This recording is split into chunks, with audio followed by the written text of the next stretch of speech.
Dapatkan informasi dan update terkini seputar dunia investasi dan pasar Indonesia bersama Inspirator Investasi Indonesia, Ryan Filbert, dalam Analisa Pasar Indonesia. Selamat sore Smart Listeners dan juga sahabat Sonora dimanapun Anda berada.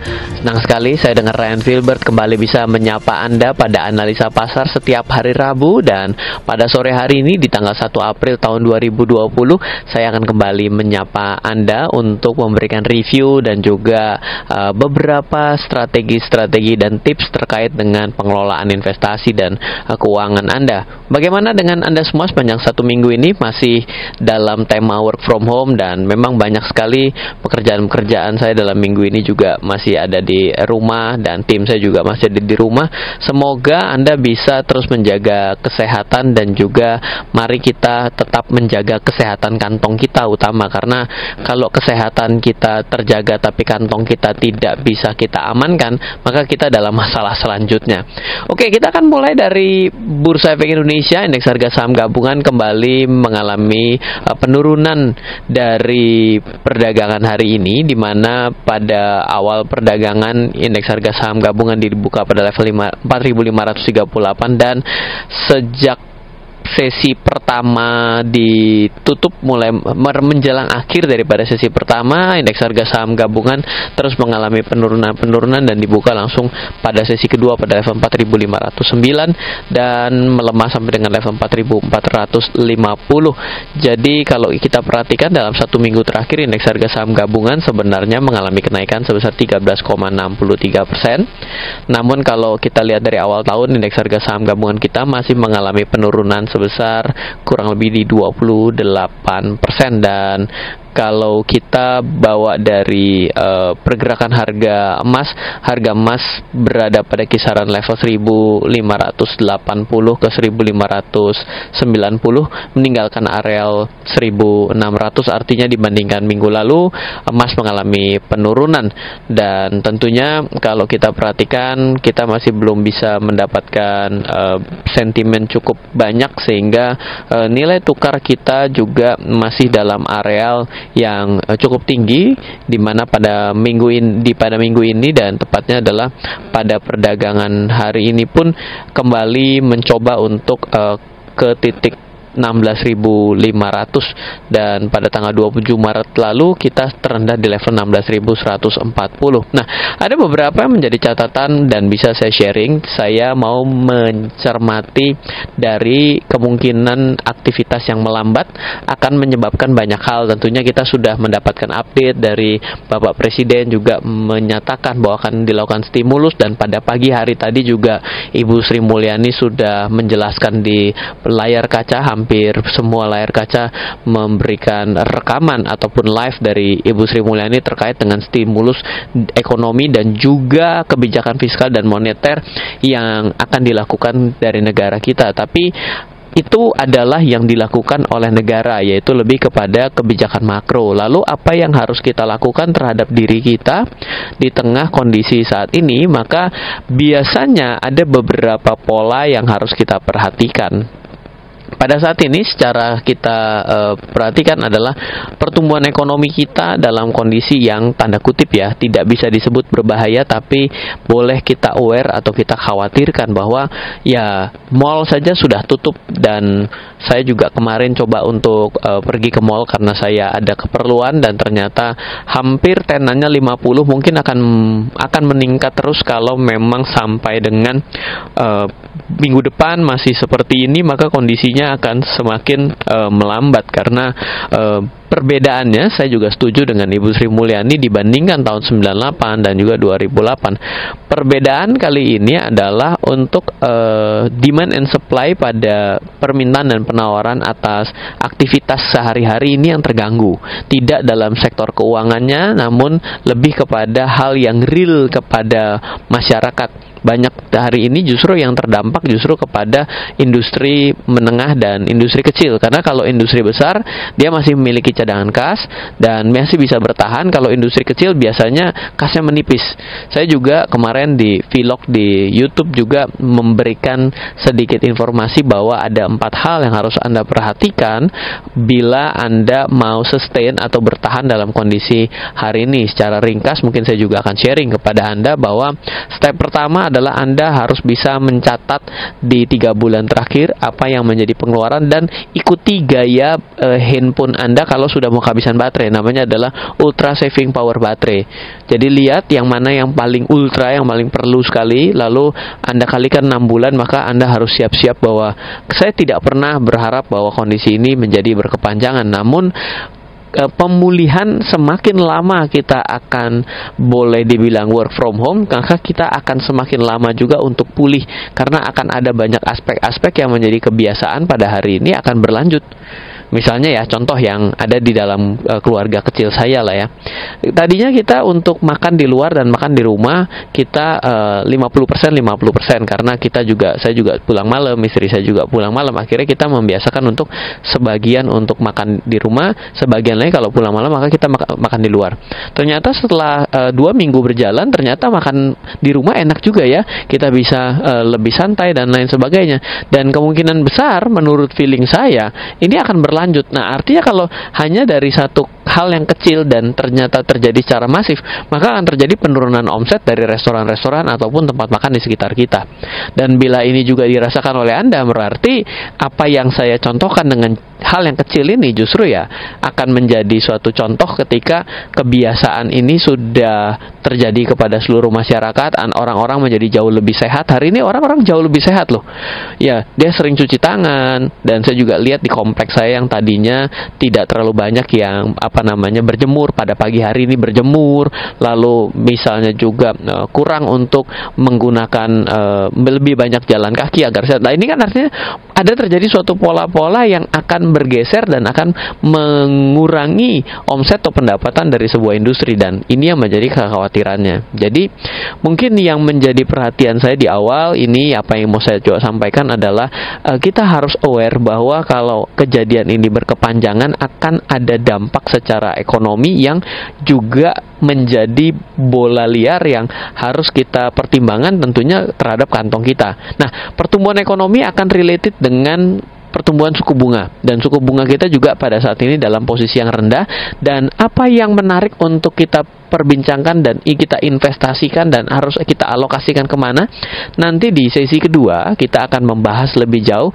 terkait dengan ketika suku bunga dan perlambatan ekonomi mengalami penlemahan dan penurunan, maka investasi apa yang harus kita miliki dan harus kita geser kemana investasi kita. Nanti kita akan bahas di sesi kedua, dan untuk itu saya akan mengingatkan kembali, setiap ada analisa pasar saya juga akan membagikan 2 hal. Satu buku judulnya The Secret Property Investment, dan yang kedua adalah belajar investasi selama 30 hari. Saya kirimkan melalui email Anda. Kirimkan nama, email, nomor handphone, dan pekerjaan Anda, dan jangan lupa tambahkan subjek analisa pasar. Nanti akan saya kirimkan langsung ke email Anda 0812 11 12 959. Silakan Anda WhatsApp sekarang juga. Tetaplah bersama kami dalam talkshow interaktif Analisa Pasar Indonesia.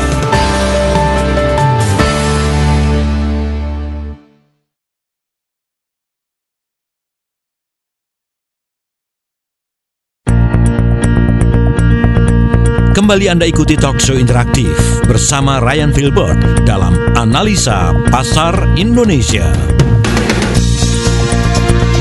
Selamat bergabung kembali kepada Anda smart listeners dan juga sahabat Sonora, dan juga saya akan menyapa kembali yang mungkin baru saja bergabung Anda pada sore hari ini.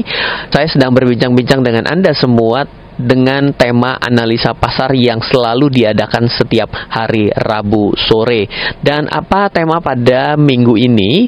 Tema minggu ini saya mau mencoba mengambil satu view bahwa bila krisis dari akibat dari pandemik yang terjadi di sekitar kita pada hari ini berlanjut dan masih ada sampai dengan bulan April akhir ini, kemungkinan kita akan mengalami perlambatan ekonomi akibat banyak bisnis, banyak usaha yang akan terguncang. Karena setelah ini pulih pun akan perlu waktu pemulihan dan akan ada suatu pola hidup yang bergeser. Percaya atau tidak, mungkin Anda juga bisa cari, sayang sekali saya lupa saya baca di mana. Orang yang melakukan suatu kebiasaan selama berulang-ulang selama 21 hari, maka itu benar-benar akan menjadi habit atau menjadi lifestyle-nya. Jadi bila kita kan sudah work from home sudah hampir 2 minggu ya, berarti kalau ditambahkan 1 minggu lagi kan berarti terjadi 21 hari. Dan bila minggu depan ini tidak mengalami perbaikan, maka akan terjadi suatu pergeseran gaya hidup. Bila pergeseran gaya hidup terjadi dan suka tidak suka artinya akan terjadi suatu efisiensi, maka untuk kembali ke satu gaya hidup selanjutnya, maka itu akan perlu waktu dan perekonomian kita sudah cenderung melambat. Dan ini juga bisa kita perhatikan kalau Anda yang tidak terbiasa dengan dunia keuangan, maka saya akan berikan satu parameter yang sangat mudah untuk mengetahui apakah sedang terjadi pertumbuhan atau ekonomi yang melambat. Yang namanya adalah suku bunga acuan. Dulu namanya adalah BI rate, hari ini namanya adalah 7 days repo rate. Kalau Anda mau cari data ini, googling saja, ada di bi.go.id. Maka yang menjadi dasar untuk suku bunga yang ada di tabungan, yang ada di bank, suku bunga tabungan dan suku bunga kredit itu akan selalu mengadjust terkait dengan suku bunga acuan ini. Yang saat ini terakhir terupdate adalah di 4,5, diupdate pada tanggal 19 Maret 2020. Jadi kalau diperhatikan pada bulan Maret 2019 kita berada di level 6%, dan di Maret 2020 kita mengalami penurunan sampai dengan 4,5. Artinya apa? Artinya suku bunga akan selalu beriringan mengimbangi tingkat kenaikan harga. Bila harga tidak naik, maka permintaannya tidak tinggi. Bila permintaan tidak tinggi, artinya nafsu atau keinginan orang untuk membeli rendah. Bila keinginan ini terwarnai dengan rendahnya minat orang, maka itulah disebut dengan kemungkinan tidak terjadi pertumbuhan, tapi namanya adalah perlambatan ekonomi. Dan memang secara catatan perlambatan ekonomi di dunia memang sedang terjadi, dan kita juga mulai mengalami hal ini sangat nyata dalam kondisi hari ini. Nah, lain daripada itu, ada berita juga bahwa dari Amerika, Presiden Donald Trump juga di minggu lalu, tepatnya 2 minggu yang lalu, memang melakukan mengindikasikan akan mengadakan stimulus ekonomi senilai 1 triliun US dollar. Coba bayangkan, 1 triliun US dollar itu adalah nolnya 12 ditambahin lagi 3 lagi gitu ya. Jadi ini banyak banget kalau dalam rupiah. Nah, ini akan dibagikan kepada masyarakat untuk bisa memutar perekonomian dari Amerika akibat dari pandemi virus corona ini. Nah, jadi bila ini terjadi, maka secara otomatis biasanya akan memutar perekonomian di Amerika. Begitu ekonomi Amerika bangkit, maka secara otomatis kita akan mengalami pelemahan secara relatif. Itu saya coba kemukakan seperti itu. Tapi intinya adalah memang di dunia pada hari ini setiap negara sedang bertahan untuk keluar dari kesulitannya masing-masing, dan tentunya Indonesia sebagai, ya meskipun kemarin dikasih label negara maju, saya kira label negara maju itu justru lebih banyak merugikan kita pada saat ini. Ya lebih baik tetap menjadi negara berkembang saja dulu gitu ya. Nah, jadi dengan kondisi pada hari ini, maka memang benar perlambatan ekonomi terjadi. Dan satu yang paling penting adalah kalau Anda tabungkan uang di bank, maka suku bunga acuannya akan turun terus-menerus, karena suku bunga acuan setelah 7 days repo rate juga harus Anda perhatikan adalah batas yang dijamin, yaitu adalah lembaga penjamin simpanan. Jadi kalau Anda sudah melihat 7 days repo rate adalah suku bunga acuan, maka ada satu lagi yang harus Anda perhatikan, namanya adalah lembaga penjamin simpanan. Website dari lembaga penjamin simpanan itu namanya adalah lps.go.id. Dan pada saat ini untuk bank umum itu yang dijamin adalah 5,75%. Kalau 5,75% dan Anda pergi ke bank lalu mendapatkan suku bunga di atas itu, maka Anda secara otomatis tabungan Anda di bank tersebut tidak ditanggung bila banknya bangkrut.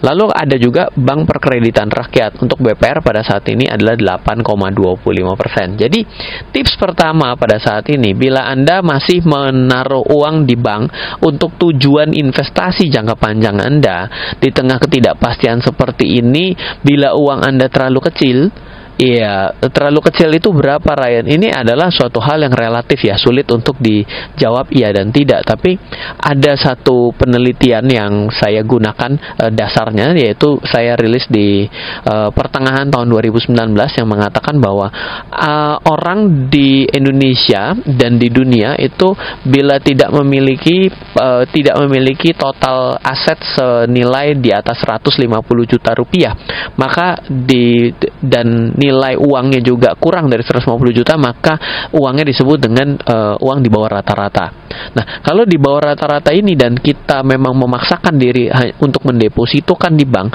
maka kita adalah garda terdepan yang merasakan, baris terdepan yang merasakan dari uang yang kita tabungkan sia-sia hasilnya. Gitu. Jadi saya ulang nih sekali lagi nih. Mungkin banyak yang bingung. Saya mau bilang bahwa di sesi kedua ini, bahwa kalau dengan hari ini tren pelemahan suku bunga yang artinya adalah sedang terjadi perlambatan ekonomi, bisa kita kategorikan seperti itu, akan berdampak kepada tabungan Anda di bank. Dan biasanya yang paling terdampak dari penurunan suku bunga dengan kondisi hari ini adalah yang uangnya tidak terlalu banyak.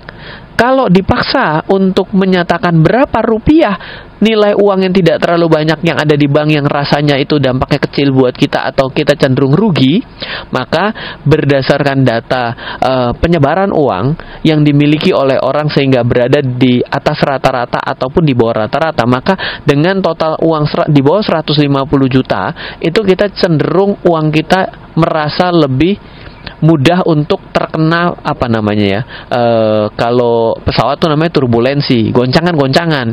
Jadi kalau Anda masukkan uang ke bank hanya untuk mendapatkan bunga tabungan dan ternyata uangnya kecil, maka Anda adalah orang yang pertama kali dirugikan.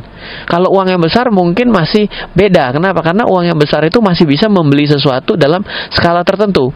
Iya dong, ada orang yang deposito. Kalau setiap bulan dapat uangnya itu setara dengan 2 mobil mewah. Dengan hari ini mengalami penurunan seperti hari ini pun ternyata masih bisa membeli 1 mobil mewah. Ya artinya adalah dia tetap powerful uangnya. Tapi kalau sekarang yang punya uang kurang daripada 150 juta dan ternyata pada saat ini memasukkan uang deposito, iya sudah tadinya dapat mungkin 300 ribu, tiba-tiba dipotong jadi 150 ribu, kan semakin tidak punya apa-apa. Nah, jadi itu yang menjadi awareness penting bagi Anda pada hari ini, menyikapi bahwa tabungan Anda pada saat ini sedang tidak memiliki performance yang baik. Kita akan lanjutkan di sesi selanjutnya, dan saya akan ingatkan kembali bagi Anda yang mau mendapatkan buku dari saya, digital book, judulnya The Secret Property Investment, dan juga belajar investasi. Saya sharing 30 hari, secara setiap hari Anda mendapatkan email dari saya. Itu bisa mengirimkan nama, email, nomor handphone, kota, dan juga tuliskan analisa pasar subjeknya, kirimkan ke 0812 11 12 959. Kita akan segera kembali. Tetaplah bersama kami dalam talkshow interaktif Analisa Pasar Indonesia.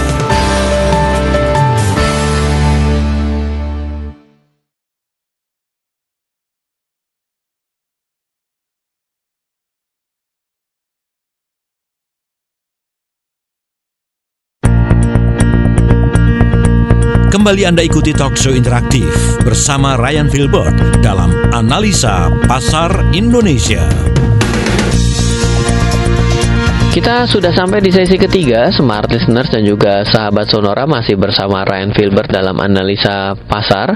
Dan pada hari ini kita sedang membahas mengenai penurunan suku bunga, perlambatan ekonomi, dan juga mungkinnya untuk perlambatan ekonomi yang lebih panjang dalam kondisi pasar pada saat ini akibat dari work from home yang mungkin kita harus lakukan untuk mendukung agar cepat berlalunya pandemi ini. Tapi bila berlangsung sampai dengan, katakanlah menurut saya pribadi loh ini, sampai dengan pertengahan April, maka kita dalam kondisi yang mungkin akan berlanjut secara perlambatan ekonominya dan akan berdampak cukup besar terhadap perekonomian negara kita juga. Nah, tadi di sesi kedua kita sudah membahas bahwa bunga bank akibat daripada penyesuaian suku bunga acuan yang dikenal lebih sebagai 7 days repo rate itu ya tentunya akan menggerus bunga tabungan kita yang ada di bank-bank yang kita hari ini tabungkan. Nah, kenapa bank itu menurunkan? Karena ya ada suku bunga acuannya yang turunkan. Nah, ada juga yang harus kita ketahui, selain suku bunga acuan ada yang namanya LPS, Lembaga Penjamin Simpanan. Bila uang Anda sampai dengan 2 miliar, maka seharusnya ditanggung oleh LPS bila bunganya tidak lebih tinggi daripada yang ditetapkan oleh Lembaga Penjamin Simpanan. LPS pada saat ini nilainya adalah 5,5%. Sedang 5,75%, sedangkan Bank Perkreditan Rakyat ada 8,25%.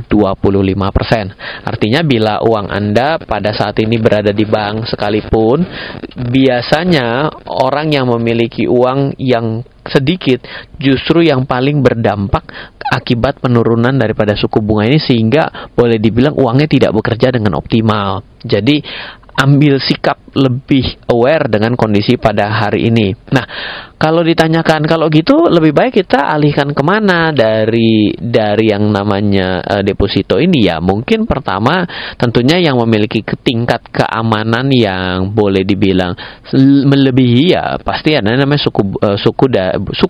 sukuk ori, saving bond retail ataupun sukuk tabungan. Ini adalah produk obligasi retail negara yang pastinya dengan kondisi pada saat ini negara kita juga akan tetap menerbitkan obligasi retail atau sukuk retail juga, karena ya memang sedang membutuhkan uang dalam satuan yang besar akibat dari harus melakukan banyak stimulus di negara kita. Stimulus itu artinya adalah support kepada masyarakat dengan berbagai macam strategi ya. Misalnya kalau bagi-bagi uang ke masyarakat ya tentu itu stimulus.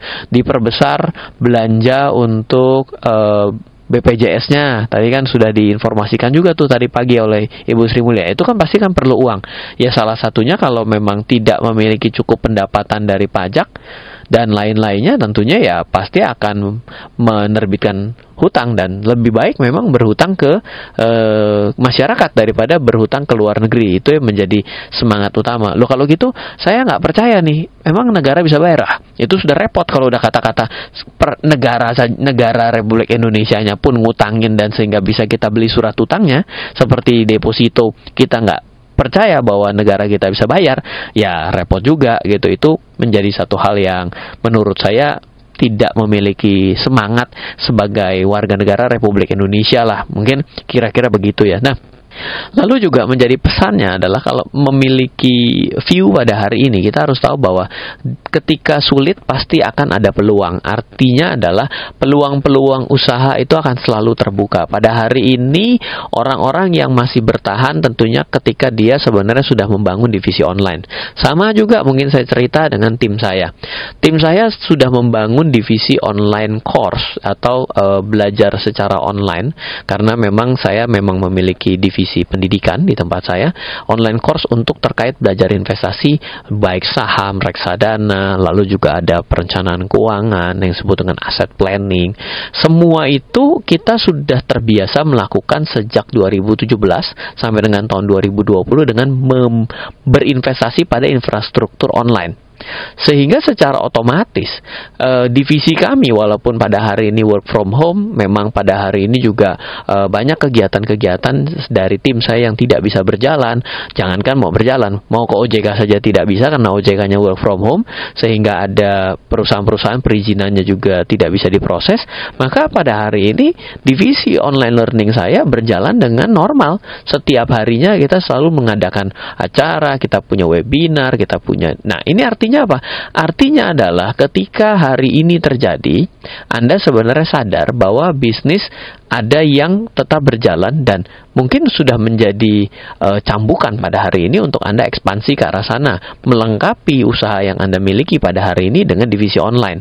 Dan kalau Anda ternyata baru tahu bahwa mendevelop di bisnis online ataupun divisi online tidak semurah orang katanya bisa bikin website atau apa gitu ya, tetap karena memang perlu tenaga kerja, perlu code, perlu programmer dan lain sebagainya, ya pastinya kan Anda perlu suntikan modal. Ya, salah satunya dengan penurunan daripada suku bunga. Sebenarnya kan memang negara menginginkan masyarakat untuk semakin agresif untuk berbisnis, membuka usaha ya. Tapi kan harus selektif juga. Mall saja tutup gitu kan. Artinya tidak semua sektor dan subsektor akan terdampak, tergantung yang sudah memiliki infrastruktur tertentu atau berada pada salah satu divisi tertentu. Ya contohnya kalau kesehatan pada hari ini pasti lebih kebanyakan terima omset. Bahkan beberapa perusahaan tekstil saja tiba-tiba shifting untuk menjadi pengadaan masker. Artinya kan selalu ada peluang.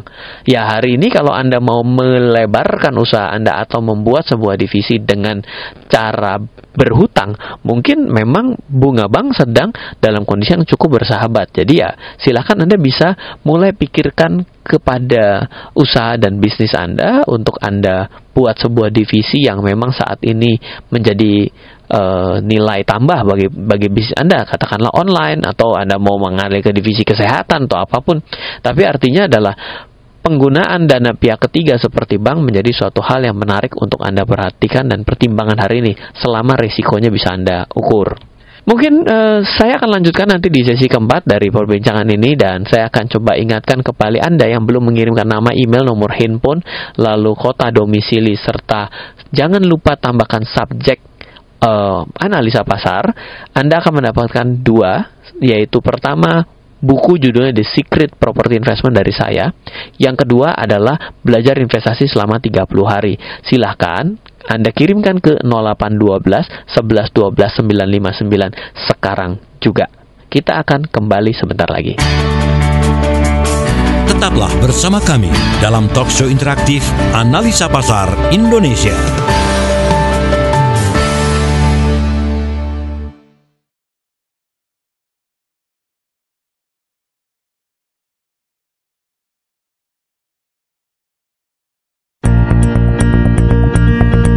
Kembali Anda ikuti talkshow interaktif bersama Ryan Filbert dalam Analisa Pasar Indonesia. Smart listener dan juga sahabat Sonora, wah kita seperti biasa ya, saya sudah mulai panas di sesi keempat. Sesi pertama ini masih pelan-pelan ngomongnya, ini sudah menggebu-gebu, ternyata sudah sampai di sesi keempat. Kita sudah sampai di sesi keempat, dan seperti biasa saya akan ingatkan terlebih dahulu bila Anda yang belum mengirimkan nama, email, nomor handphone, dan tambahkan kota domisili, serta terakhir adalah subjeknya analisa pasar Rabu, Anda bisa mendapatkan 2 hal dari saya. Satu adalah buku, judulnya adalah The Secret Property Investment. Yang kedua, bukan judul, ini namanya adalah, temanya adalah belajar investasi selama 30 hari bersama saya, yang saya kirimkan melalui email Anda. Silakan kirimkan nama, email, nomor handphone, kota domisili, serta jangan lupa subjeknya analisa pasar Rabu. Kirimkan 0812 11 12 959. Nah, kalau ditanya mengenai view dari kondisi pasar pada saat ini, sebenarnya sentimen-sentimen positifnya sudah ada. Sentimen positif yang pertama yang bisa memberikan confidence kepada masyarakat, yaitu pemerintah ini care loh dengan coba untuk memberikan stimulus dorongan-dorongan kepada perekonomian, dan juga sudah ada tindakan-tindakan nyata. Sehingga itu menjadi salah satu hal yang positif yang bisa kita tahu. Tapi dampak negatifnya masih besar, yaitu pada hari ini ya penyakit coronavirus ini masih naik terus. Sehingga kalau belum mendatar, itu akan kita dapat saya simpulkan, orang masih worry dan merasa bahwa ini masih akan terus berlanjut. Jadi bila selama masih seperti ini, maka nggak akan bertahan lama sentimen positif yang ada. Lebih kepada orang kembali fokus lagi. Bagaimana nih? Saya sudah lama nih work from home. Saya hari ini bingung nih. Yang tenaga kerja yang tidak memiliki yang hanya informal itu sudah kerepotan. Saya bagaimana? Ya, itu artinya lebih terdampak luas dibandingkan dari stimulus yang ada. Jadi view saya selama seminggu ke depan masih kurang lebih sama. Pasar akan bergerak hanya berdasarkan suatu informasi pendek, tersingkat, terbaik, dan terburuk. Naik ketika banyak berita baik dan turun ketika ada berita buruk, dan akan selalu seperti itu tanpa mengedepankan suatu view jangka panjang. Nah, oke, kita akan lanjutkan. Jadi, memang pada saat ini sebenarnya dengan ada yang tanya juga ya, bahwa kenapa sih yang namanya pemerintah justru menurunkan suku bunga? Ya, karena kalau perlambatan ekonomi, obatnya adalah dengan cara uang itu tidak boleh ditaruh di bank, tapi harus mengalir di masyarakat. Sama seperti tadi kita bicara di sesi kedua, kenapa Presiden Donald Trump menggelontorkan uang ke masyarakat secara langsung? Jawabannya itu sederhana, karena memang ingin uang digunakan. Kalau uang digunakan, maka akan terjadi harga yang bergerak. Kalau uang yang digunakan, maka akan menyebabkan produsen akan memproduksi barang. Bila produsen memproduksi barang, secara otomatis maka akan menambah lapangan pekerjaan karena sumber dayanya kurang. Kalau sumber dayanya semakin banyak yang diserap, maka banyak yang memiliki pekerjaan, maka kehidupan secara keluarga itu akan menjadi lebih naik. Kalau keadaan perekonomian dari yang paling kecil saja naik, maka perekonomian negara akan terselamatkan. Jadi skemanya itu berputar di sana. Nah, itulah yang menyebabkan kenapa pemerintah juga mendorong kita juga untuk berusaha untuk tidak melakukan lockdown. Mungkin loh ya. Salah satu view-nya juga sama seperti yang saya kemukakan barusan. Tapi yang kita harus perhatikan adalah dengan kondisi pada saat ini, kalau Anda taruh pada tempat bank atau nabung, maka itu memang menjadi sesuatu tidak tepat. Dan tentunya adalah akan menguntungkan bila Anda menarik uang itu, kalaupun tidak Anda jadikan untuk usaha, ya Anda akan alihkan ke investasi yang lain. Ya, kalau misalnya pada hari ini kita bicara investasi, beli saham gitu ya, orang kan suka melihat dalam jangka yang sangat pendek. Dia bilang, oh ya hari ini kecil sekali. Oh, jangan salah, kalau Anda pada hari ini membeli, kondisi seperti ini itu boleh dibilang harga saham kayak saat ini sudah terdiskon seperti harga 5 tahun yang lalu. 3-5 tahun yang lalu banyak harga saham-saham yang sudah terdiskon lebih daripada harga 6 tahun yang lalu. Artinya adalah Anda seperti membeli barang yang Anda idam-idamkan selama 6 tahun tidak bisa Anda beli karena barang ini bagus dan tidak pernah diskon. Pada satu titik hari ini sedang diskon besar yang harganya seperti harga 6 tahun yang lalu. Seharusnya kan kemampuan ekonomi Anda pada hari ini lebih dong dibandingkan 6 tahun yang lalu harusnya. Sehingga memang dicambuk agar kita bisa menggunakan menjadi uang yang harus kita keluarkan, kita selamatkan. Kalau tidak, kita akan terus dirugikan karena bila suku bunganya turun akibat perlambatan ekonomi yang semakin terjadi, meskipun hari ini baru dipangkas, bisa jadi yang pangkasnya salah gitu ya. Ya, ini yang menjadi satu hal yang penting untuk kita aware terhadap keuangan kita. Di samping kita harus mempertahankan diri pada hari ini, kita tidak tahu sampai kapan, tapi kita juga harus pintar-pintar bahwa pada saat ini uangnya tidak menjadi lebih aman ketika Anda taruh di dalam tabungan, karena nilai uang Anda terlalu kecil, itu menjadi sangat merugikan bagi Anda. Pada akhirnya juga akan tergerus. Ya, kira-kira itu yang mau saya sampaikan pada sore hari ini di analisa pasar. Saya sudah mencoba memberikan kesimpulan terkait dengan pasar kita pada saat ini. Coba membahas mengenai suku bunga. Saya juga membahas beberapa sikap-sikap yang harus kita ambil untuk menyelamatkan keuangan kita. Semoga selalu bisa memberikan manfaat bagi Anda. Saya juga kembali mengingatkan yang belum mengirimkan nama, email, nomor handphone, dan juga kota domisili serta subjeknya analisa pasar, Anda bisa mendapatkan buku The Secret Property Investment dari saya. Dan yang kedua adalah belajar investasi selama 30 hari. Bila Anda mau, kirimkan nama, email, nomor handphone, serta kota domisili dan subjeknya analisa pasar ke 0812 11 12 959. Semoga selalu bermanfaat. Dari saya Ryan Filbert, salam investasi untuk Indonesia. Baru saja Anda simak ulasan mengenai pasar Indonesia dan berbagai peluang di dalamnya dalam talk show Analisa Pasar Indonesia bersama inspirator investasi Indonesia, Ryan Filbert. Sukses untuk bisnis Anda. Terima kasih dan sampai jumpa.